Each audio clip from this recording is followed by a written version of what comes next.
सबका साथ सबका विकास,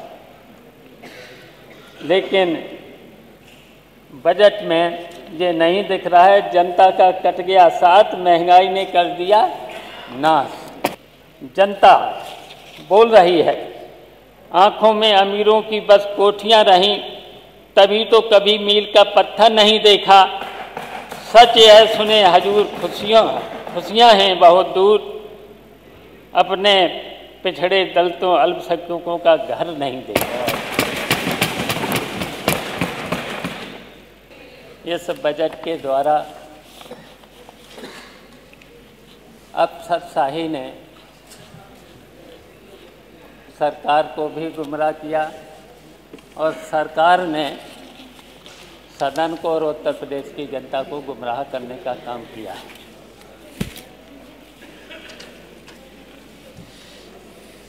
और इस बजट का आकार 8,08,736 करोड़ 6 लाख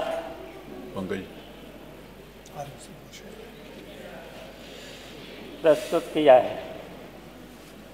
और 2024-25 में के बजट से 9.8% अधिक है और 2024-25 में भी लगभग 7 लाख कुछ रखा गया था। लेकिन माननीय अध्यक्ष जी,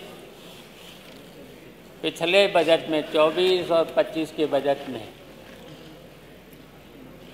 जो बजट 7 लाख से ऊपर रखा गया था और किसी भी विभाग में 50-55% से ज़्यादा बजट खर्च नहीं किया गया था। और मुझे तो यही लगता है, वैसे तो ये बजट और जो जनता, जो सरकार बार बार कहती है कि इतना बड़ा बजट, और इतना बड़ा बजट, मैं तो यहाँ पर ये भी कहना चाहता हूँ, इस सरकार ने जनता पर तमाम टैक्स लगा करके, और यहाँ तक कि जो गरीब है, मध्यम वर्ग के लोग हैं, यहाँ तक कि मजदूरी करने वाले लोग हैं, जिनको 5-5 हज़ार, 6-6 हज़ार, 7-7 हज़ार रुपया मिलता है, उन पर भी टैक्स लगा दिया है जीएसटी के माध्यम से। और जबकि 5 हज़ार, 6 हज़ार, 7 हज़ार, और जो अभी बात चल रही है आउटसोर्सिंग, और अभी तक आउटसोर्सिंग में जो 14,500 सरकार की तरफ से मिलना चाहिए था, वो कितना मिल रहा है? 8,000, 8,500। तो सरकार ने उनकी तरफ ध्यान क्यों नहीं रखा? अच्छा ये बताइए, 8,500 में वैसे तो 14,500 उनको मिलना चाहिए था, 14,500 की जगह 8,500, और 8,500 में हम पूछना चाहते हैं, क्या उसका परिवार चल सकता है? बिजली का बिल कितना आता है? बिजली के साथ साथ अगर 2 बच्चों को पढ़ाना है, अगर 2 बच्चों को पढ़ाना है, स्कूल भेजना है, तो उसमें भी फीस लगे। और ये सरकार कह रही कि मैंने सबका ध्यान रखा, और यहाँ तक कि कहा है, बहुत बार, कई बार इन्होंने कहा है, सबका साथ सबका विकास, लेकिन बजट में ये नहीं दिख रहा है। जनता का कट गया साथ, महंगाई ने कर दिया नाश। बताओ कितनी महंगाई है, तो इन गरीबों का भला कैसे होगा? घर कैसे चलेगा? बच्चों को कैसे पढ़ें? और भी हैं स्वास्थ्य संबंधी भी बीमारियां हैं, तो बताओ गरीब का तो कोई ध्यान रखा ही नहीं। और यहाँ तक कि किसानों की बहुत उपेक्षा, किसानों की कितनी उपेक्षा, और किसानों के साथ साथ पिछड़े वर्ग के लोगों की उपेक्षा, दलितों की उपेक्षा, अल्पसंख्यकों की उपेक्षा। इस सरकार ने कितने लोगों की उपेक्षा की है। तो हम कहना चाहते हैं हमारे वित्त मंत्री जी ने जब उस समय बजट प्रस्तुत किया था, उन्होंने एक शेर पढ़ा था। शेर तो याद ही होगा सब लोगों को, जिस दिन से मैं चला हूँ मेरी मंजिल पर नजर है, आंखों ने कभी मील का पत्थर नहीं देखा। ये तो पढ़ा था जी। सरकार यदि राह सूचक मील का पत्थर देखती तो उसे पता चलता कि यह उल्टी दिशा की ओर चल रही है। सरकार के इस शेर के उत्तर में जनता बोल रही है, आंखों में अमीरों की बस कोठियां रहीं, तभी तो कभी मील का पत्थर नहीं देखा। सच यह सुने हजूर, खुशियां हैं बहुत दूर, अपने पिछड़े दलितों अल्पसंख्यकों का घर नहीं देखा।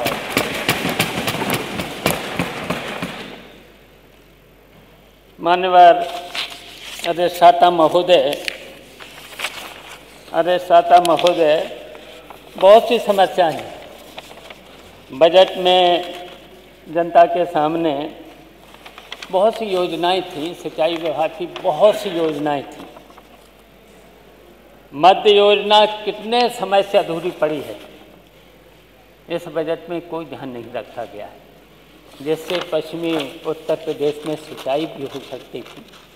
करीब 30-35 साल हो गए हैं, डैम भी बन गया है।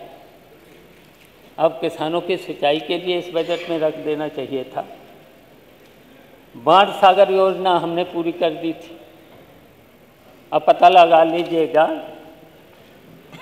मिर्ज़ापुर और पूर्वांचल में पानी उस तरीके का नहीं जाता, उसमें भी व्यवस्था कर देते। जहाँ जहाँ अधूरी योजना है उसे पूरा करा देते। कन्हर योजना अभी तक अधूरी पड़ी हुई है, बहुत पुरानी है। इसी तरीके से पूर्वांचल में सरयू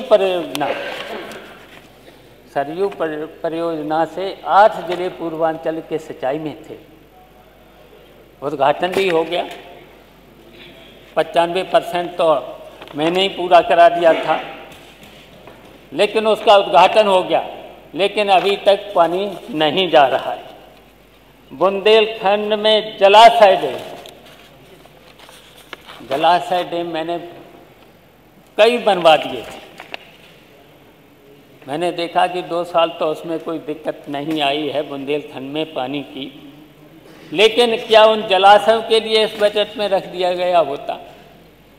तो इसलिए मैंने कहा किसानों की चिंता नहीं है, गरीबों की चिंता नहीं है। विद्युत व्यवस्था में अभी मंत्री जी बोल तो रहे थे, बहुत कुछ कर दिया है। उन्होंने कहा कि जिला स्तर पर 24 घंटे, तहसील स्तर पर 22 घंटे और संपूर्ण गांव में 20 घंटे। हम तो यही मंत्री जी अगर सामने होते तो कम से कम गांव में 10 घंटे रात को, 10 घंटे दिन में बिजली दे दो। इतना ही बिजली दे दो। अगर इतना नहीं दे पाते हो तो कम से कम 8 घंटे दिन में, 8 घंटे रात को,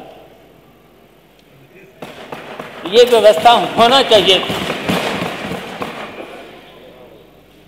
ट्रांसफार्मर, हम तो जान रहे हैं कि ट्रांसफार्मर सही है कि थोड़ा सा सुधार हुआ है, लेकिन जो कह रहे थे मंत्री जी कह रहे थे उतना सुधार अभी नहीं है।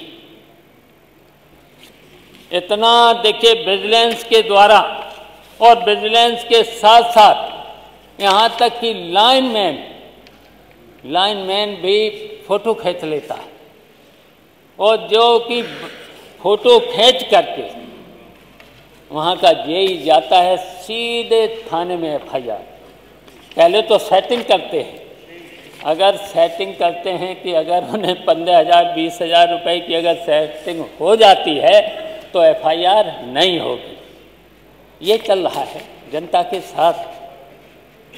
लेकिन यहाँ तो बड़ी बड़ी बातें इस तरीके की हो गई, ये लगता है कि ये सब बजट ने और 2024-25 के बजट ने शायद दुनिया में सबसे नंबर 1 उत्तर प्रदेश कर दिया है।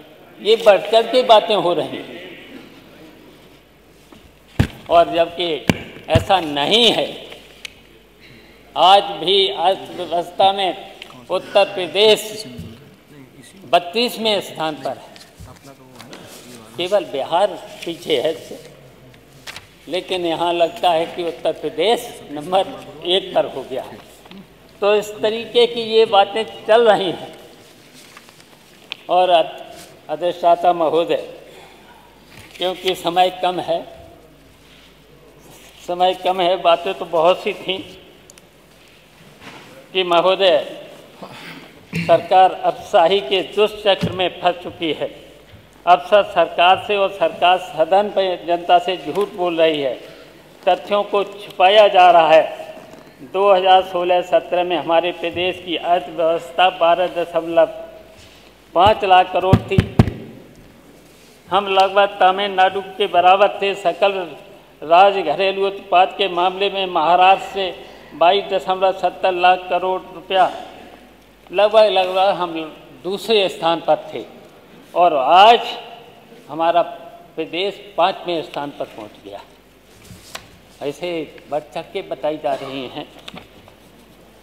तो ये आंकड़ा सामने है। अर्थव्यवस्था के लिहाज से हमारा उत्तर प्रदेश आज 5वें पोजीशन खिसक गया। महाराष्ट्र तमिलनाडु के बाद कर्नाटक गुजरात की अर्थव्यवस्था हमारे प्रदेश की अर्थव्यवस्था से बड़ी हो गई। महाराष्ट्र 42.67 लाख करोड़, तमिलनाडु 21.55 लाख करोड़, कर्नाटक 28.9 लाख करोड़ रुपया, गुजरात 27.9 लाख करोड़ के बाद उत्तर प्रदेश की GST भी 24.99 लाख करोड़ रुपए है। सरकार से सच्चाई को स्वीकारने में और अपनी आर्थिक नीतियों को सुधारने की बजाय झूठ का पर्दा डाल रही है। जैसे जैसे जब बजट खर्च नहीं कर पा रहे हैं तो हर साल बजट का आकार बढ़ाने का औचित्य क्या है, समझ से परे है। अगर आज कबीरदास जी होते तो क्या कहते, बड़ा हुआ तो क्या हुआ जैसे पेड़ खजूर, पंथी को छाया नहीं फल लागे अति दूर, कर्ज बढ़ाऊ ये बजट बेकार है। जी बहुत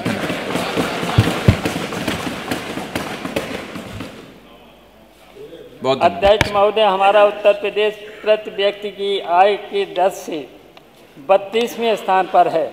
उत्तर प्रदेश की औसत आमदनी नीति आयोग के अनुसार 3,514 रुपया है। आर्थिक सर्वेक्षण के अनुसार 96,000 कुछ रुपए है।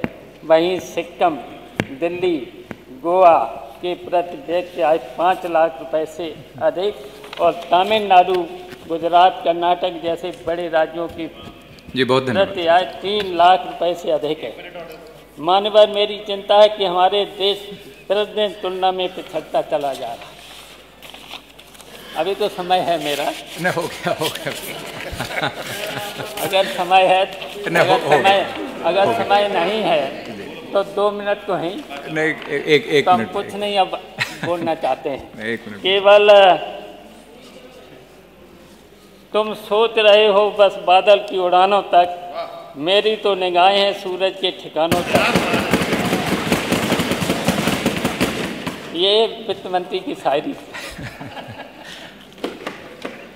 तो ये शायरी सुनकर मुझे लगता है खुद को आसमान से उड़ता हुआ बाज समझ रहे हैं, लेकिन हकीकत यह है कि ज़मीन पर जनता बदहाली से करहा रही है। आपकी निगाहें सूरज के ठिकानों तक होंगी, पर क्या यह बताने की जहमत उठाएंगे कि प्रदेश का किसान कब तक सूखे खेतों को ताकता रहेगा? एवं कब तक बेरोजगारी की तपती धूप में भटकते रहेंगे? महिलाएं कब तक असुरक्षा की काली रातों में जीती रहेंगी? जी बहुत आप बादलों की उड़ान और सूरज की रोशनी की बात कर रहे हैं, पर क्या यह सच नहीं कि प्रदेश के विकास की योजनाएं हर बार वादों के बादलों में घिरी जाती रही? और अब जब बरसात का समय आता है तो जनता के हाथ सिर्फ सूखा ही लगती है। आपकी निगाहें सूरज पर हैं, पर सड़कों पर गड्ढे, अस्पतालों के में दवाओं की कमी और स्कूलों में टूटी छतें आपको क्यों नहीं दिखती? 16 मिनट होने जा रहा है। की थाली से गायब होती रोटियां, महंगाई से बिलखती गृहणियां और लूट पाट से सहमे व्यापारी, ये सब आपकी सूरज जैसी रोशनी से क्यों चुप हो जाते हैं? बहुत धन्यवाद। बस थोड़ा ही और। अरे नहीं, हो गया। एक मिनट हो गया 16 मिनट हो गए, 17 मिनट। एक मिनट बस। अपने साथियों को तो कुछ बोलने इसमें, मैं अपने केवल साथियों से, अंधेरों की सरकार अब जाने वाली है, जनता की हुंकार अब आने वाली है, झूठ के महल ज़्यादा देर नहीं टिकेंगे, नेताजी के सिपाही फिर से लड़ेंगे, हर खेत को पानी, हर हाथ को काम, यही है समाजवादियों का पैगाम। अखिलेश हैं उम्मीद, अखिलेश हैं शान, 2027 में फिर होगा उनका नाम। धन्यवाद।